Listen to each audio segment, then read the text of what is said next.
কৰ্মসূত্ৰে বিভিন্ন প্ৰলোভন দি বিদেশত নি অকথ্য নিৰ্যাতন চলাই অসমৰ দবকাৰ যুৱতী নাৰী সৰবৰাহকাৰীৰ কবলত পৰি বহিৰাষ্ট্ৰ ওমানত ৰহস্যজনকভাৱে যোৱা 13 মে'ত মৃত্যু সাৱটি লয়।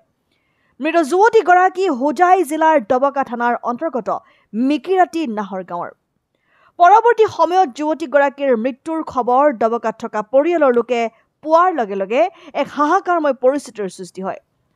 অৱশেষত বহিৰাষ্ট্ৰত মৃত্যু হোৱা যুৱতীগৰাকী দবকাৰ মিকিৰাতি নাহৰ গাঁৱৰ মজিবুৰ ৰহমানৰ কন্যা নাৰ্জিনা বেগমৰ মৃতদেহ কঢ়িয়াই অনা কফিন আহি সন্ধিয়া 5 বজাত পিতৃগৃহত পায়। দবকাৰ চুলতানা নামৰ এগৰাকী মহিলা আৰু মুৰাদঝাৰৰ পদুমণি অঞ্চলৰ ইমৰান সেলিম নামৰ যুৱকজনে নাৰ্জিনা বেগমৰ বয়স 18 বছৰ হোৱাৰ পূৰ্বে জালিয়াতে নথিপত্ৰ পাছপৰ্ট বনাই বিদেশত পঠিয়াইছিল বুলি ওমানত মৃত্যু হোৱা যুৱতীৰ পিতৃয়ে অভিযোগ কৰে। ইফালে যুৱতীগৰাকীৰ যোৱা 13 মে'ত মৃত্যু হয় যদিও পৰিয়ালৰ লোকে 20 মে' তাৰিখেহে মৃত্যুৰ বিষয়ে খবৰ পোৱা বুলি সংবাদ মাধ্যমৰ আগত সদৰি কৰে। আজি 13 দিন হৈ গ'ল মোৰ ছোৱালীজনী মৃত্যু হৈছে। আহাৰ ধৰক আৰু 20 দিন মান বাকী আছে। যিমান ধন দৌলত তাত কামাইছিলে সি 3.5 বছৰত 3 মাহৰ পইচা দিছে আৰু বাকী পইচাখিনি তাৰ লগতে আছিলে। এই কেছ ধনখিনি আৰু ফোন গহনা এইবোৰ সিহঁতে মাৰপিট কৰি লৈ গ'ল আৰু ছোৱালীটো মাৰি পেলাই লটকাই থৈ দিলে। পিছত সিহঁতে কিবা কিবি কৈ আছে, এইটো আমি নাজানো। গতিকে আমাৰ অসম চৰকাৰক এইটো মোৰ আপত্তি, যাতে মোৰ ছোৱালীটো মৰিছে 10 জনৰ ছোৱালী যাতে নমৰে আৰু 10 জনৰ ছোৱালী যাতে এই অসমত লাগিলে নুন ভাত খাব। আমাৰ লাখ লাখ টকাৰ দৰকাৰ নাই। আমাৰ এই পোৱালিখিনি যি ইমৰানে নিছে 52টা ছোৱালী, আমাৰ SP ছাৰে মোক ডকুমেণ্টটো দেখাইছে। এই গতিকে মোৰটো এৰি পেলাই 51টা ছোৱালী এতিয়াও বিনা ডকুমেণ্টত তাত ঘূৰি আছে। এতিয়া সিহঁতৰ যেতিয়া মেচুৰিটি হৈ যাব আকৌ তেনেকৈ এৰি দিব সিহঁতক, এনেকুৱা ৰ'দত আকৌ মৰিবলগীয়া হৈ যাব।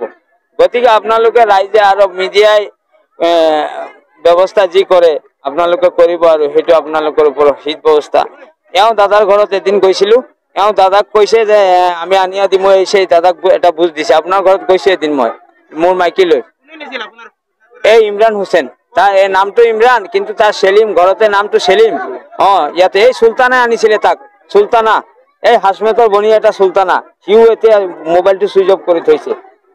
এই পাছপোৰ্টখন কিদৰে বনিলে আপুনি? পাছপোৰ্টখন এই চুলতানাই লৈ গ'ল, সব কিছু চুলতানাই লৈ গ'ল, ছোৱালীটোকো লৈ গ'ল। তাৰ ইমৰানৰ গাড়ীত দি ইনিবা গাড়ী লৈ আহে, ৰঙা গাড়ী এটা, তাকে লৈ গ'ল। নি পেলাই তাৰ এই মানে সিটো পাছপোৰ্টৰ অফিচত নাযায়, সিহঁতক শিকাই দিয়ে আৰু তেনেকৈ হিচাপত কৰি দিয়ে। আৰু যিকেইটা আমাৰ এই পাছপোৰ্ট বনোৱা অফিচৰ ইনচাৰ্জ আছে গভৰ্ণমেণ্টৰ, এইকেইটা ঘুষ খোৱা মানুহ। নহ'লে 51টা 52টা বিনা ডকুমেণ্টত কেনেকৈ গৈ পাইছে তাত আৰবত, এই মানুহ এই ডকুমেণ্টটো তদন্ত কৰিব লাগে। কোনজন মানুহে এই ডকুমেণ্টটো চেক আপ কৰিছে?